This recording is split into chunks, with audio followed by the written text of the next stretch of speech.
my beautiful buds. Welcome back to my channel, Express with Joy.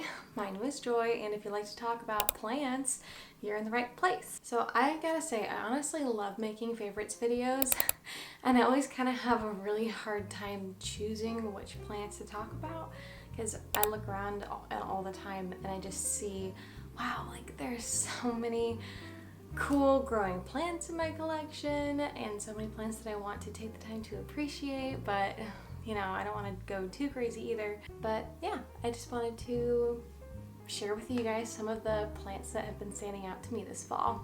Side note, if the lighting changes a lot, that's because it's a sunny day, but there's also a lot of clouds, so it's just been like shifting back and forth this whole time. It's fine. Okay, the first plant I want to talk about is my scindapsus pictus exotica. Let me see if I can even fit her in the frame. I might need to zoom out a bit, but she's kind of a monster of a plant, and she's absolutely gorgeous, and I've been just noticing that I've been admiring her so much lately. I brought it out a little bit more so you can see. Look at her. Oh my goodness. And also as a bonus, so these plants, generally speaking, tend to be slower growers, but she's been putting out quite a bit new growth lately. So there's a new leaf coming out right now. Here's another new leaf coming out right now, and another new leaf, and honestly there are several more, but like pretty much every vine that she has, like every strand has a new leaf that's coming out right now, and I honestly just find that to be so rewarding. This is one of the newer leaves. It's still hardening off right now, so it's super soft. Take a look at like this leaf right here. It's so massive and beautiful, and she just sits there happy. Honestly, this is one of the easiest plants in my collection, and I might eventually make a video on that, just featuring some of the plants that are really rewarding without that much effort. You know, she doesn't get like super bright light. I'd say she's probably in a pretty medium light location, and she's not even climbing anything, which with a lot of scindapsus plants, like their leaves tend to get really small unless they're climbing something, and over time they'll get small, they'll get leggy, and you know, they're still beautiful, but that is kind of annoying. That's been my experience with the rest of my scindapsus plants, but not with this one. She's still putting out a lot of growth that's pretty decent in size, and I'm wondering if that's honestly probably just because she's already such an established plant. I did get her pretty large already, although she's definitely grown since I've gotten her too, and I've taken a few propagations and I have some baby plants, and I also love her in the terracotta because the color of the leaves against the terracotta pot is just to die for. So yeah, this plant is definitely one of my favorites right now, my scindapsus pictus exotica. Okay, who am I gonna talk about next? Okay, so next I think I have to talk about my rickrack cactus. Oh my goodness, I've been loving this guy so much, and he's been putting out a lot of new growth lately too, which makes me really happy. So if you can see, he's growing right there, and there's a little bit of a new growth too, and like the new growth that comes in is like slightly kind of orange at the tip. I don't know how well you can see that, like yellowy orange, and I just think it looks so cool. And I love how supple the new growth is too, and he's got lots of aerial roots happening right now, so I might propagate him at some point using, you know, these roots as like kind of a starting point. But yeah, I just think that this plant has so much personality, and honestly it's kind of underrated because I don't see a lot of people talking a whole lot about these guys all the time. But I think that he might be one of the favorite plants in my collection, at least. I mean, obviously he's in the fall favorites. Wow, hello sun, you just graced us and now you're gone. Anyways, yeah, so this guy is just so fun, and he's really been making me fall in love with jungle cacti, and it makes me want to try out some other jungle cacti. I've been particularly eyeing the fern leaf cactus. My only hesitation is, you know, I've seen quite a few of them for sale in my area, but they're usually really large already, like large hanging baskets, and I just don't know exactly where I put it yet. I might just need to make space for it, maybe add some more hooks, but he would take up quite a bit of space, but I don't know. I'm very excited to maybe add a fern leaf cactus to my collection, but for now, this little humble rickrack cactus, I mean, these guys have the potential to get pretty large, especially if I propagate and add back to the pot and that sort of thing. But yeah, he's just been a really robust grower, another super easy plant for me. I just water him when he starts to, actually, I kind of need to water him soon. Some of these like lower leaves get a little bit, or leaves? Fronds? I don't know what to call them, but these lower bits tend to get, you know, kind of wrinkly when he's more thirsty. And, you know, they're not like your traditional cacti that go a super long time without water. I mean, they can go longer than I think a lot of plants, but in general, like, he's a little bit thirstier than your typical cactus, I think. But yeah, I just try to keep up with his watering, and he's a super pretty plant. I like him a lot. He's been growing well for me, and that's all I can really ask for, you know?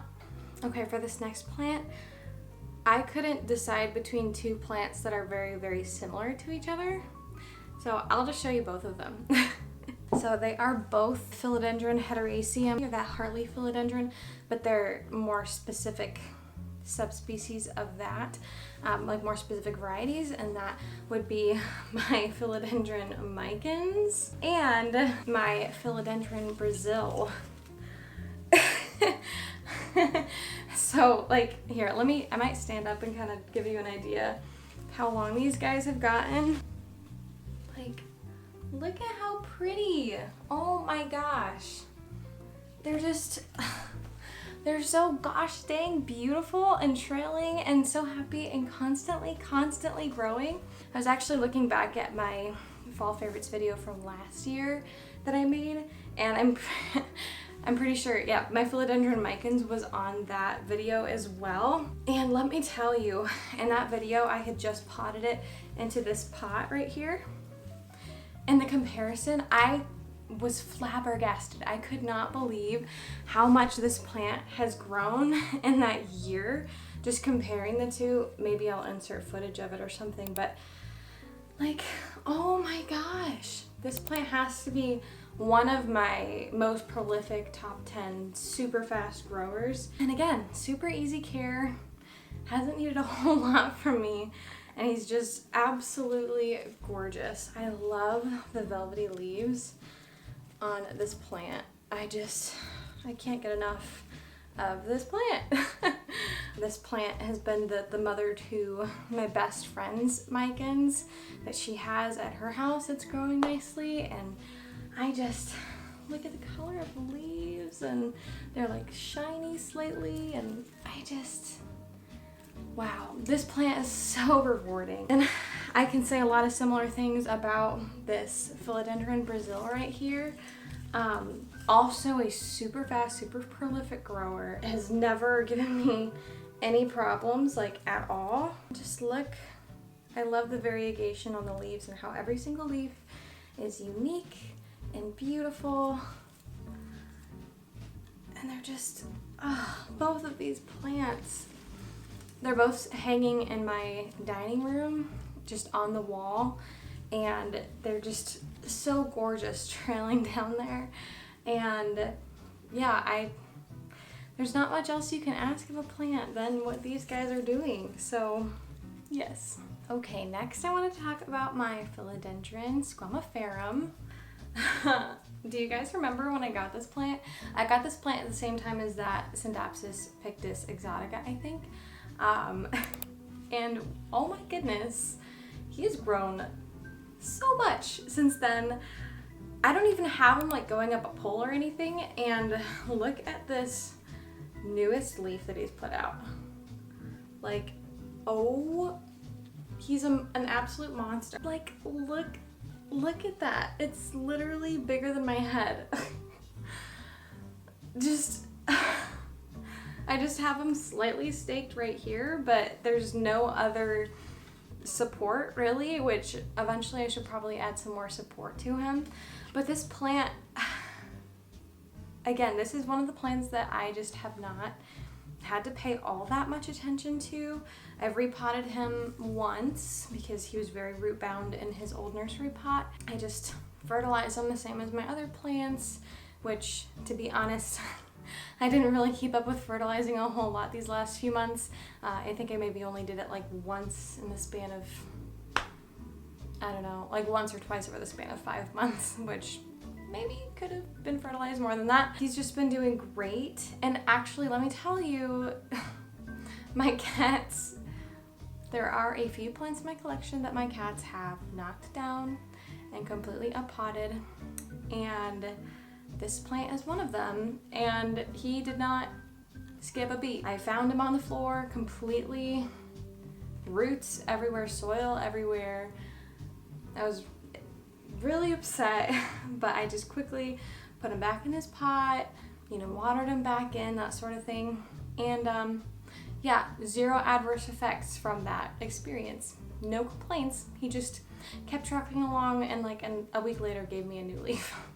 So yeah, this plant has been, again, I've noticed a trend. A lot of these favorites are plants that have been super easy for me lately, which is kind of funny.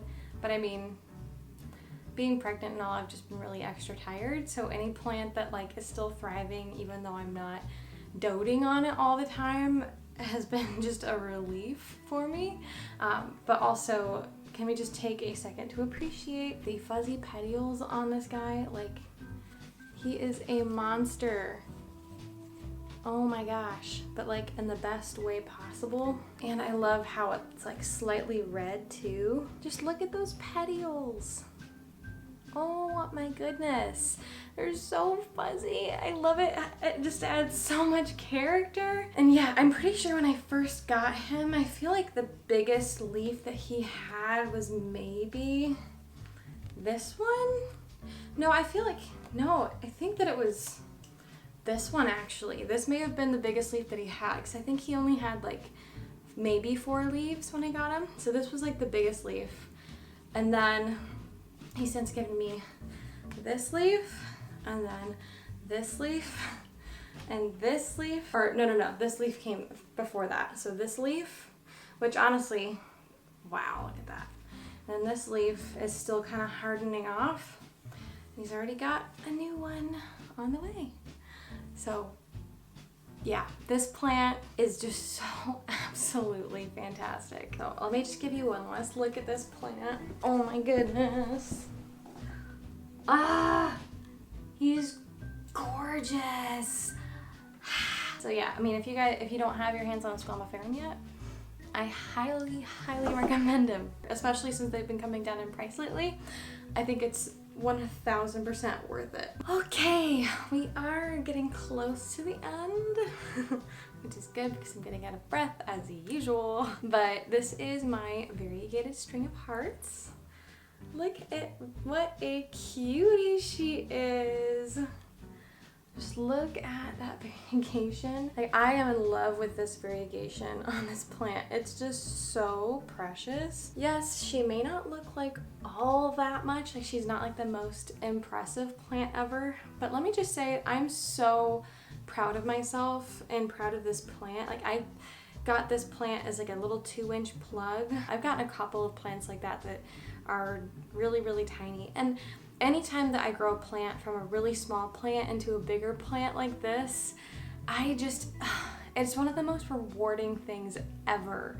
And honestly, given my poor track record with like string of things, I'm just so proud of myself that I managed to grow this from, like, maybe I'll find footage of it from what it used to be, but it was just this tiny 2-inch plug with like a strand maybe that long. It was tiny.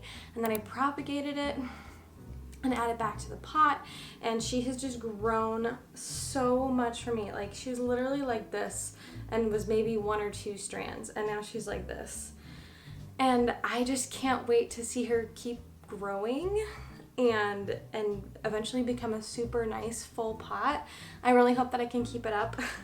She did flower a lot. I should have kept up with removing the flowers from the strands, because I think that resulted in her having some leaves that were a bit smaller. But yeah, for a long time I just had her directly in a south-facing window, and now she's in my bedroom, like at the top of my plant shelf with the grow light like pretty much directly on her, and she's just cascading down. I really have been enjoying growing this plant, and I can't wait to see how much she continues to grow. Like, be another look at her. I just love, I love like the bluish green tint with the white and the pink, and it's precious. And I also have the String of Hearts Silver Glory and the regular String of Hearts, and yeah, all 3 of those plants are doing pretty decently well. But I think I'm most proud of this one just because of how far she's come. Okay, speaking of plants that have just exploded in growth compared to when I got them, this is my Hoya Mathilde. And wow, I am just so impressed with this plant. I hadn't realized how much she had grown until I just looked back to reference one of my old videos. And it happened to be the video when I got this plant, and oh my word, my mind is absolutely blown with how much more plant there is. Because she was pretty small, and it was my first Hoya that was on the more uncommon or rare side, and honestly she's been one of my fastest growing Hoya, I think. And I propagated her and then added another piece back to the pot, and I recently put her on this trellis, which I have heard conflicting information about copper trellises. I had gotten this a really long time ago and wanted to use it, but if it ends up being not good for the plant, I'd rather switch it out. But let me know if you know any information about that, because I've been trying to look for information, and I've heard a lot of conflicting information as to whether or not a copper trellis would be fine. So I don't know. It's not like wire, it's like actual copper that I think is probably treated too. So I don't know. It's a nice trellis though. But yeah, she's got loads of new growth coming in all the time. Like right here, we've got some new growth. Let's see, this will be some new growth too.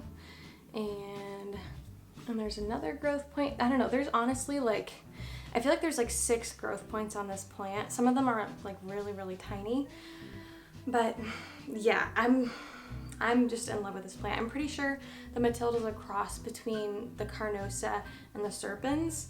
And I am in love with these little coin-shaped leaves and the little splashiness on them. And it's just such a cute little plant.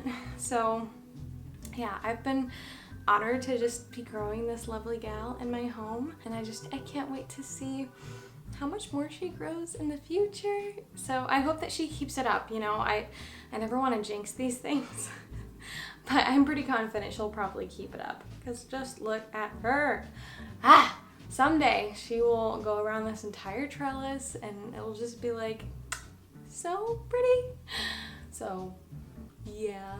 Okay, so the next thing I want to talk about is the last thing I'm going to talk about, and it's actually not a plant. It is these systemic granules, which honestly I think is super important to talk about, especially during the fall or like any of those like seasonal transitions. Pests tend to just pop up a lot. So I've been using this on my plants. Honestly, I'm almost out, so I need to get more. This is just the bonide, whatever, systemic and houseplant insect control. And I just follow the instructions on the back. And I don't think that it protects against spider mites, to my understanding. And, oh, I just like ripped that.